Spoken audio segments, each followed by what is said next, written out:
సంకోచన్ గమిష్యంతః కృపయా దీనవత్సలాః. దీనులయందు వాత్సల్యాన్ని చూపించే ఆ మహనీయులు తమ హృదయంలో ఉండే ఆ భగవంతున్నే మంత్రరూపంగా ఈ బాలకునికి ఇచ్చి వెళతారు. దీనికి సమానంగా మరొక కానుక లేదు. ఇది చూస్తుంటే రామాయణ కథలో ఒక సన్నివేశము జ్ఞాపకం వస్తుంది.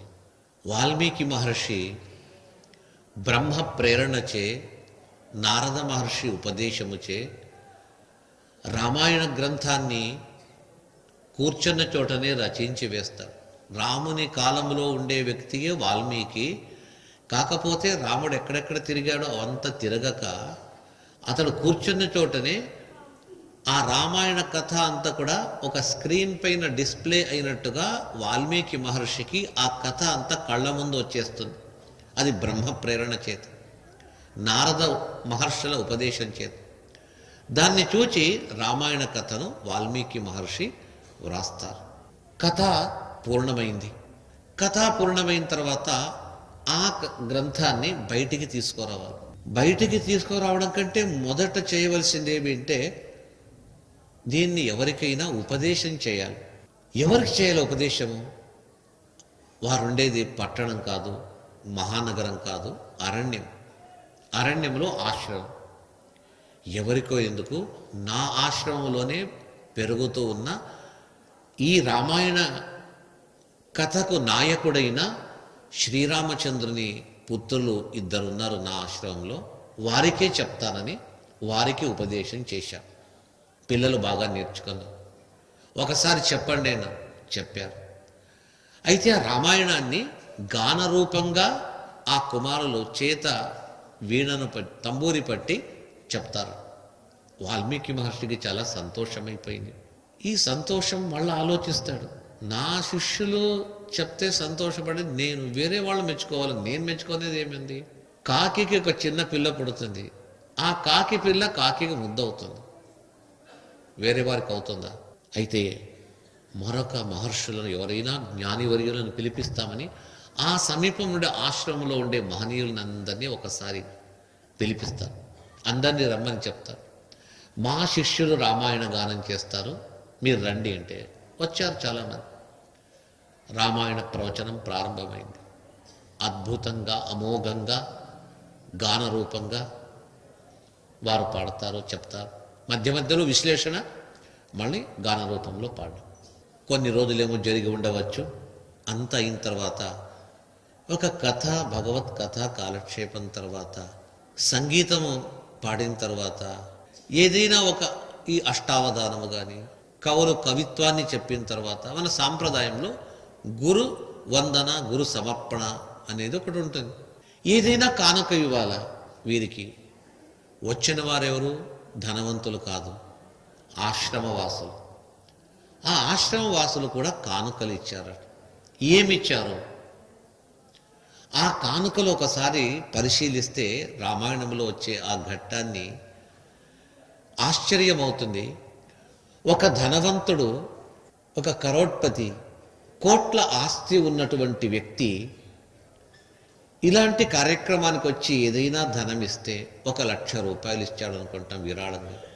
2 లక్షలు ఇచ్చినా, 10 లక్షలు ఇచ్చినా, కోటి ఆస్తి ఉండే వ్యక్తికి 1,00,000 2 లక్షలు ఖర్చు అయినా 10 లక్షలు అనుకుంటాం ఇచ్చినా ఇంకా అతనికి 90 లక్షలు మిగిలి ఉంటుంది.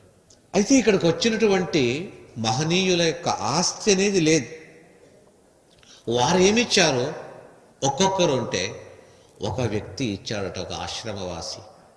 ఆ బాలకులకు ఏమిచ్చాడు? కశ్చిత్ కమండలం ప్రాదాత్. ఒకానొక ఋషి తన చేత్తో ఒక కమండలు పట్టుకొచ్చాడట. ఒకటే ఒకటి. ఆ కమండలు బంగారుది, వెండితో చేసింది కాదు, మళ్ళా ఏదో ఒక చెట్టు కర్రతో చేసినటువంటి కమండలు. తన సంధ్యావందనానికని పెట్టుకున్నాడు. ఇది లేకపోయినా పర్వాలేదు, నదికి వెళతాను, చేతులతో నీళ్లు తీసుకొని సంధ్యావందనం చేస్తాను, ఈ కుమారునికి ఇవ్వడానికి ఏమీ లేదు, ఇదొక్కటే ఉంది అని చెప్పేసి ఒకానొక ఆస్తి అయినటువంటి ఆ కమండలను ఆ కుమారులకు ఇస్తారట. ఇంకొక వ్యక్తి ఆ ఋషులు కౌపీనం ధరిస్తారు. కౌపీనానికి మొలతాడు కావాలా, దర్భలతో ఒక మొలతాడు తయారు చేసుకొని కట్టుకుంటారు. మర్నాటికి ఇంకొక మేఖల అంటారు, దాన్ని కట్టుకుంటారు. అది తయారు చేసుకొచ్చాడు రేపటికది.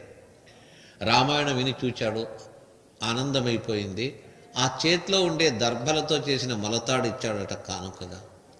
మరొక వ్యక్తి ఏం చేశాడు, కూర్చోడానికి ఈ రోజుల్లో అయితే ఇలాంటి చోట కానీ మరొక కమ్యూనిటీ హాల్స్ ఉన్నట్టయితే సీటింగ్ అరేంజ్మెంట్ ఉంటుంది. అయితే ఆ రోజుల్లో అదేం లేదు. ఏముండింది ఇక్కడ, వచ్చేవారే ఒక కింద వేసుకోవడానికి ఆసనం తెచ్చుకునేవారు. ఆ ఆసనం కూడా దర్భలతో చేసినటువంటిదట.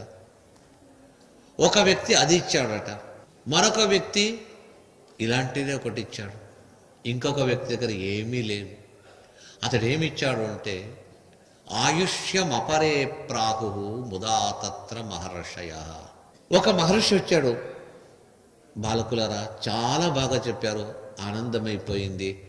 నేను మీకేమి ఇవ్వాలో నా దగ్గర ఏమీ లేదు. కట్టుకున్న ఒక నార వస్త్రము తప్పితే చేతిలో ఏమీ లేదు. అయితే నేను ఒక్కటి ఇస్తాను. ఏమింటే, దీర్ఘాయుష్మంతులు కండి అని చెప్పేసి తన ఆయుష్లో కొంత భాగం ఆ కుమారులకు సమర్పించాడట. దీనికి సమానమైనటువంటి పారితోషికం ఏదైనా ఉన్నదా ఇంకా? ఈ విధంగా రామాయణ బాలకులకు ఆనాటి మహర్షులు ఇచ్చినటువంటి ఆశీర్వాదం ఇచ్చట కూడా ఈ దాసీపుత్రులకు ఆ మహర్షుల దగ్గర పిలిచి ఒక మంత్రాన్ని ఉపదేశం చేశారు. ఈ మంత్రాన్ని నిత్యము నీవు జపించు, నీ జన్మ తరిస్తుంది. వాస్తవమే, మహానుభావులు మనకి ఏ కానుకలు ఇచ్చేది వద్దు, ఒక్క ఆశీర్వాదం చాలట. పెద్దవారి ఆశీర్వాదమే జన్మ సాఫల్యం అవుతుంది అని చెప్పేసి ఆ మంత్రోపదేశం తీసుకున్నాడు. నిత్యము తాను కూడా వారు వెళ్ళిపోయిన తర్వాత ప్రతినిత్యము బ్రాహ్మీ ముహూర్తంలో స్నానం చేసి జపానికి కూర్చున్నట్టయితే ఆ బాలకునకు మధ్యాహ్నమైన వాక్య ప్రపంచములో ఏ కొద్దిగైనా కూడా ప్రపంచ జ్ఞానమే లేదు, మర్చిపోయాడు. ఒకచోట తల్లి, కుమారా, ఇది ఏమి ఇంతకాలము, చిన్న వయస్సులో ఇంత ఉపవాసము, ఆరోగ్యం చెడిపోతుంది.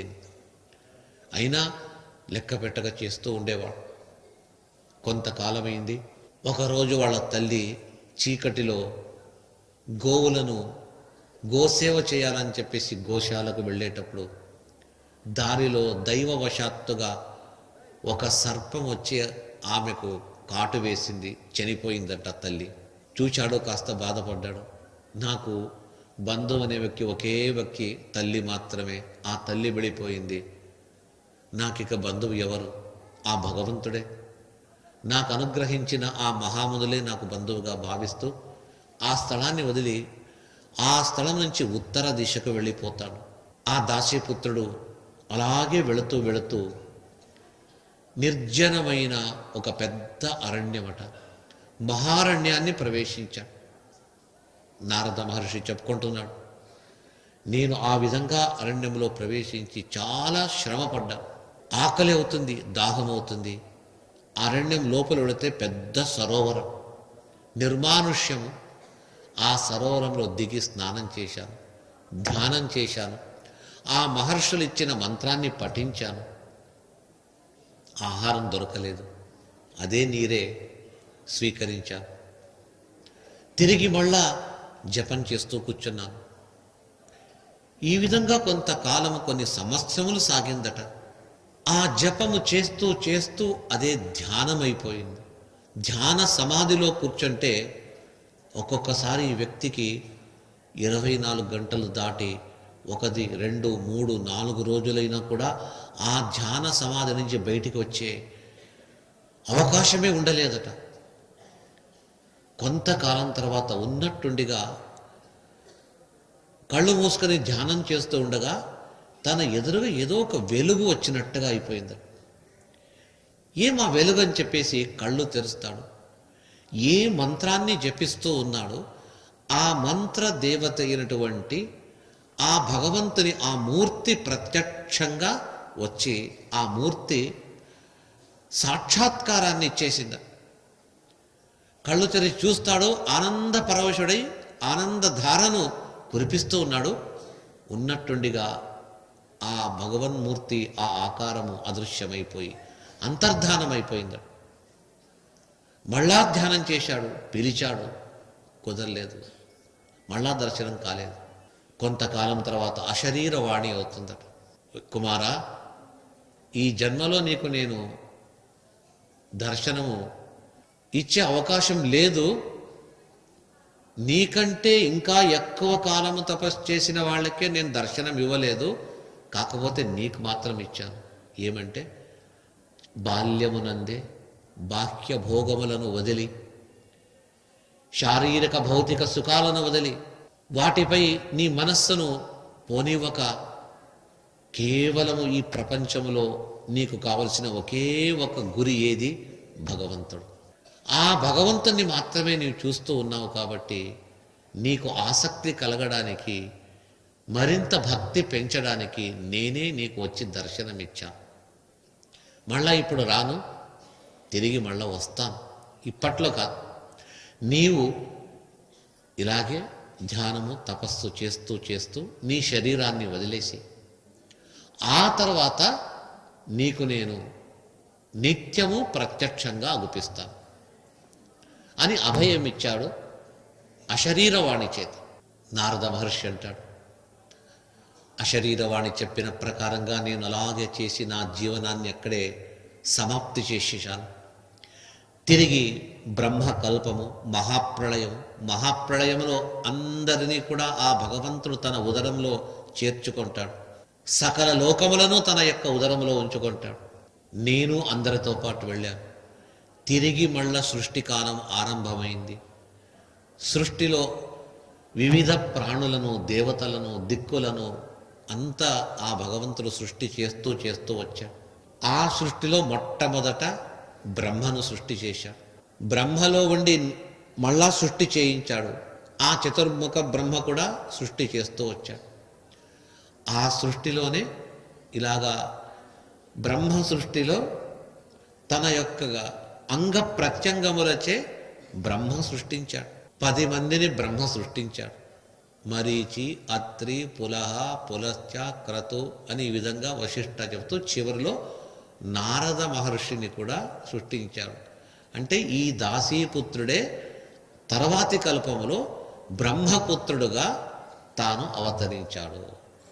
చూడండి, ఎక్కడ దాసీపుత్రుని తిరిగి బ్రహ్మపుత్రునిగా పుట్టే అంత గొప్ప పదవి నాకు రావడానికి కారణము నా తపస్సు కాదు, నా అనుష్ఠానం కాదు, నా వ్రతము కాదు, నా నియమం కాదు.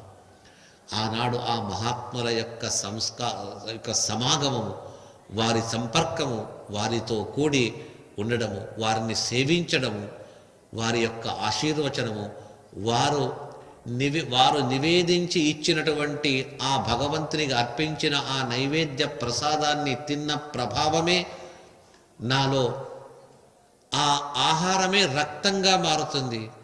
ఆ రక్తములో కూడా ప్రతి ఆహారము రక్తంగా మారుతుంది, అందులో సందేహం లేదు. సాత్వికమైనటువంటి ఆహారం, సాత్విక భోజనం అంటే పదార్థము స్వాభావికంగా సాత్వికంగా ఉండాలా, తయారు చేసే వాళ్ళు కూడా సాత్వికులై ఉండాలా, అది భగవంతునికి అర్పితమై ఉండాలా. ఆ భోజనంలో ఒక దివ్యమైన శక్తి ఉంటుంది. ఆ భోజనాన్ని స్వీకరిస్తే అది రక్తములో చేరి, ఆ రక్తములో చేరేదే కాకుండా సూక్ష్మమైన అంశము బుద్ధికి వెళుతుంది, మనస్సుకు వెళుతుంది. మనము తిన్న ఆహారము అది అశుద్ధంగా ఉండని, శుద్ధంగా ఉండని, అది మనస్సు పైన, బుద్ధి పైన ప్రభావం చూపుతుందట. అందుకే ఆహారము జాగ్రత్తగా సాత్విక ఆహారములు స్వీకరించండి. రాజస తామస ఆహారములు, రాజసమైన పర్వాలేదు, అయితే తామస ఆహారం అన్నట్టయితే చాలా ప్రమాదకారి. ఆహార విషయంలో ఎంత జాగ్రత్త పడితే అంత మంచిది. తర్వాత కథాఘట్టం వస్తుంది, దాన్ని ఇంకా విశ్లేషించి చెప్తా. తినే ఆహారం ఎప్పుడు కూడా పరమ సాత్వికంగా ఉండాలి. మన సద్భావనకు మన ప్రవృత్తికి కూడా మన ఆహారమే కారణమవుతుంది. అది ప్రాచీన కాలం నుంచి ఈ పద్ధతి వస్తుంది. ఇటీవల అంటే ఒక 50-60 సంవత్సరముల క్రితం, అంతకంటే మునుపు ఒక 80-90 సంవత్సరముల క్రితం కొందరు తమ యొక్క అనుభవాలను చెప్పుకున్నారు.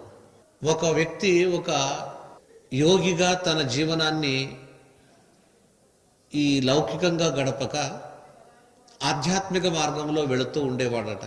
అతడు ఎప్పుడు చెప్పేవాడు తన శిష్యులకు, నీకు ఆహారం దొరక్కపోతే ఉపవాసం ఉండు, ఎచ్చటంటే అక్కడ ఆహారం తినవద్దు.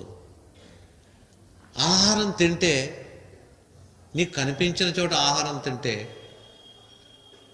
నీవు నీ యొక్క మనస్సు ఎప్పుడూ కూడా దుర్మార్గంలోనే, అది ముందే మనస్సు చంచలం.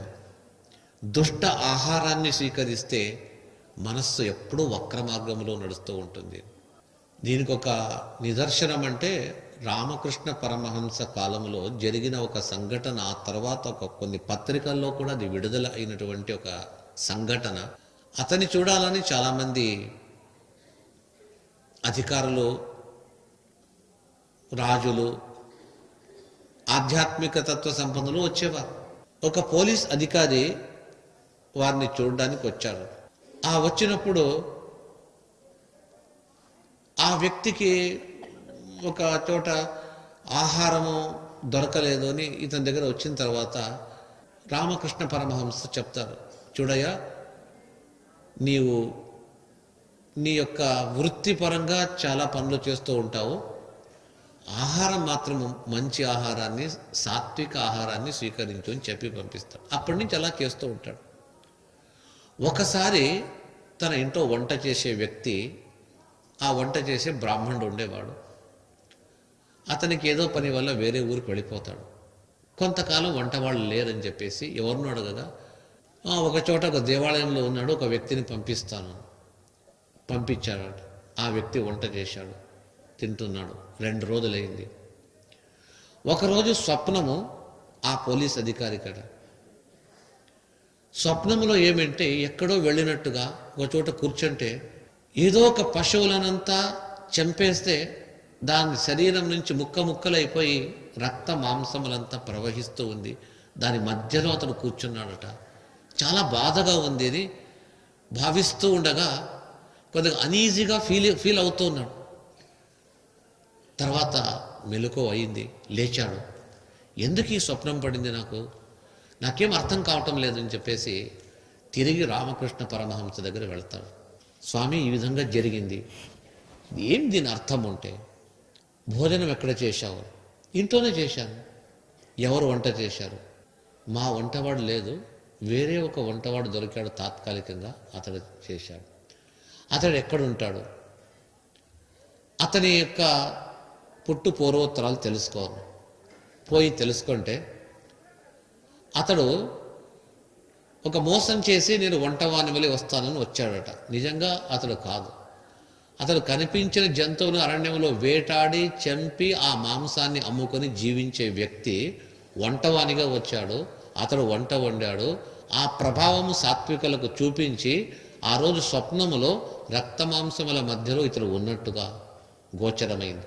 అంటే ఆహారము సాత్వికంగా ఉన్నప్పటికీ కూడా వండేవారు, తయారు చేసేవాళ్ళు కూడా మంచి భావనతో ఉండేవారైతే మాత్రమే ఆ ఆహారం భగవంతునికి సమర్పించడానికి పనికొస్తుంది. శ్రీ అవధూతాశ్రమము బోధానంద సత్యారామూర్తి ఆర్యుల గోసేవాశ్రమము మరియు వృద్ధాశ్రమము పడాల.